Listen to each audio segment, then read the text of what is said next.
In this video, I would like to spend a little bit of time going through how to set up a basic graph using numbers. And so in this assignment, I ask that you go out and get data for the three types of graphs that we're going to be doing, specifically a circle graph, a line graph, and a bar graph. Now, when you go into numbers, you're going to have to create a new spreadsheet in order to make these graphs. So I'm going to do a circle graph first using the example data from the sheet, and then I'm going to be making a line graph. Now, the procedure that I go through for the line graph is going to be very similar to the procedure that I would also go through for the bar graph, so I'm only going to do the line graph. If you need help with that, I would suggest, looking back at the palm temperature example that we did, which was a bar graph, or of course just talking to me in class. So I'm going to click on Create a New Spreadsheet, which is the plus sign, and I'm going to choose blank because I want this to be a completely blank data set, and I can go from there. Now, once I'm here, you'll see it says Table 1, but this is a pretty big table, so I'm going to actually make it smaller by dragging this over and making it fit a little bit better on the page. And then I can drag this part back up to also make that fit a little bit nicer onto the page. And so that's kind of where I'm going to start. Now, I double tap on the top of my data table to start putting in my data. Now, what I'm going to graph today is the enrollment at Center Grove Middle School North. And so the top of my first column is going to be grade, and the top of my next column are going to be number of students. Okay. Then I start putting in my data. So the first grade is, of course, 6th grade. Then comes 7th grade. And then comes 8th grade. Now I am using a keyboard, and so that's why you're not seeing the type show up. But if I was not using the keyboard, it would show up like that. Okay? So then on my data, we have about 303 students who are 6th graders, according to the Department of Education webpage. About 268 students who are currently 7th graders, and 299 students who are currently 8th graders. So that's my data set right there. So I can make that all nice and neat just by doing that. Now it's time for me to make my graph. So the way I start that is I'll just put my cursor over my data and hit Create Chart. And that'll give me several options. I'm going to choose a circle graph, and you can see when I do that, it automatically goes and makes my data for me. But it's not the way I want it. I'm missing several things from the graphing checklist. So let's go ahead and make this look a little bit better. I'm going to move my legend over so it's a little bit over to the side, and I need to put a title. So to do that, I click the little paintbrush up here in the corner, and then I click on Chart Options. And you can see here at the top of Chart Options, it says Chart Title. I want to be sure to turn that on. And then I can give my chart a title. In this case, it's going to be Student Enrollment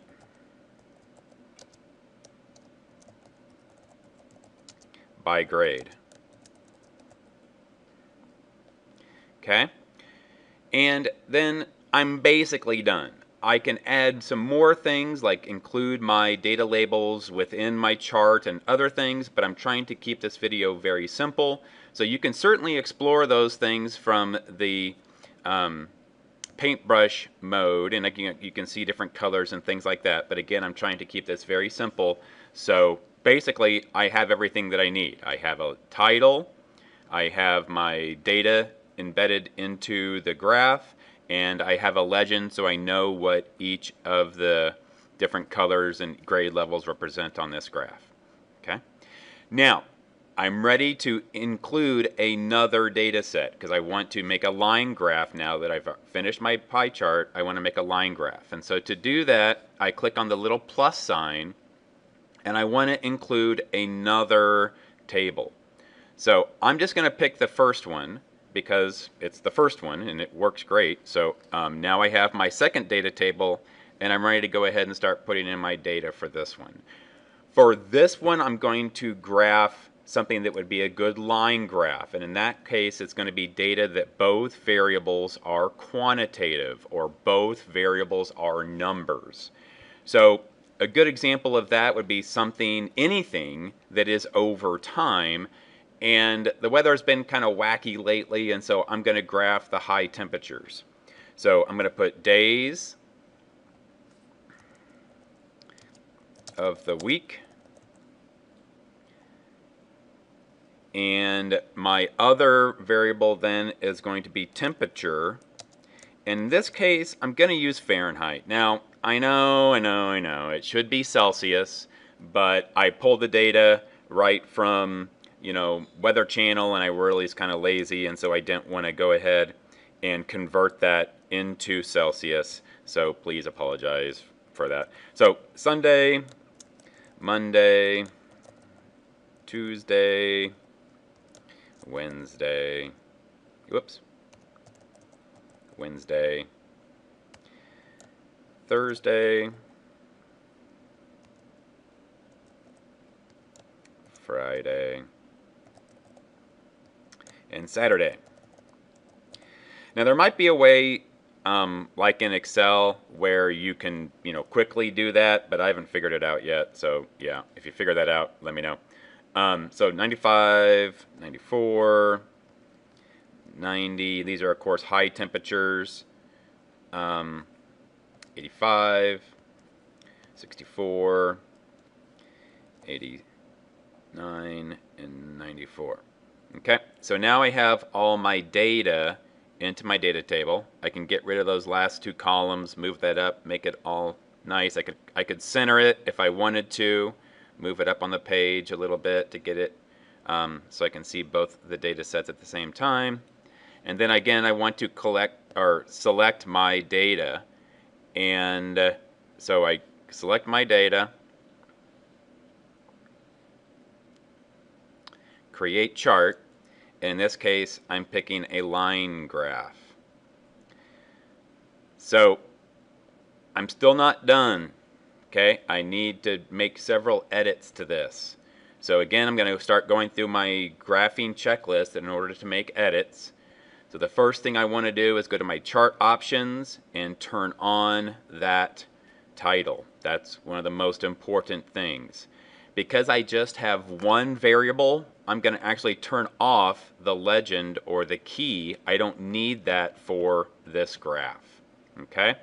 So again, it's starting to look nicer already. I got my title on there, and I can go ahead and put a title in here, which I'm going to make it pretty simple on this one. I have temperature versus days of the week. Okay. Now, I want to go ahead and change my axes labels, because you can see the default is that the axes labels are not there, and so that's not good. So I go into x-axis and I want to turn on the axes name, and while I'm here I can go ahead and go into my y-axis and make sure that I also turn on the axes name. I also think it looks significantly better if you include the axes line, so I'm asking that you also please turn the axes line on as well, and that would be wonderful. Okay, so now I'm ready to go ahead and start putting in my values for my axes. Over here I have temperature in degrees Fahrenheit. Down here, my x-axis, I have days of the week. I could also change that to say time, and then my units are days. Whichever you prefer, both of those would be acceptable. I actually prefer time in days because I like to kind of think about the what is the variable and then what are the units for that variable. And that way you're consistent among the x-axis and the y-axis, and that is what you want to do, is have consistency. Okay? And that's basically it. I now can go through my graphing checklist, make sure I have my title, my axes labeled, my units. I don't need a key on this one, so I'm good there. And that's basically the steps that you go through. So I hope this video has proven useful to you. I think it's helpful to go through these steps using the graphing checklist, as well as making sure you keep the which graph do I use in mind as you're doing it. So just a real quick review. Pie charts is for data that is in parts of a whole or percentages. A line graph would be for something when you have both variables are quantitative, and then a bar graph is where you have data where one of the variables is qualitative and the other value is quantitative. So thank you again for watching my video, and if you have any questions, please let me know.